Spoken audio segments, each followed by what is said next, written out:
এখন দেখব বন্ধুরা, আজ আপনার জন্য ইউনিভার্স মেসেজ কি আছে, চলুন দেখে নিই।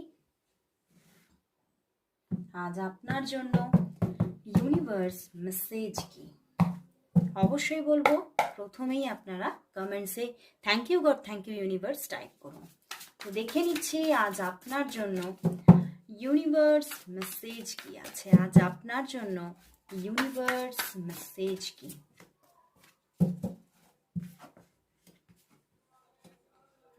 Seven of Swords and Strength card and the Three of Pentacles. বন্ধুরা, ইউনিভার্স কিন্তু বলছে যে হতে পারে আপনার জীবনে কোনো কঠিন সময় আসতে চলেছে। আপনার জীবন থেকে কোনো একটি অধ্যায় শেষ হতে চলেছে। এটি হতে পারে কোনো মানুষের সঙ্গে কোনো রিলেশনশিপের ক্ষেত্রে কোনো অধ্যায়, বা হতে পারে অনেকের জন্য কোনো জব আপনার জীবন থেকে চলে যাচ্ছে।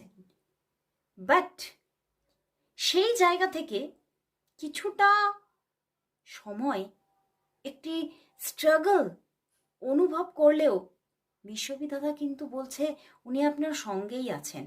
আবারও কিন্তু যাদের জীবনে রিলেশনশিপ নিয়ে প্রবলেম, তাদের জীবনে নতুন কোনো মানুষ চলে আসছেন আপনার জীবনে, এবং যাদের জব নিয়ে কমপ্লিকেশন, জব চলে যাচ্ছে, তাদের জীবনে কোনো নিউ জব আসতে চলেছে, এবং সেই নিউ জবে কিন্তু দারুণ ভালো রকম আপনি কিন্তু স্যালারি দেখতে পাবেন, এবং সেখান থেকে আপনি দেখবেন আপনার স্ট্রাগল হঠাৎ করে আবারও উধাও হয়ে যাচ্ছে। তো সত্যি ইউনিভার্স আপনার সঙ্গে আছেন।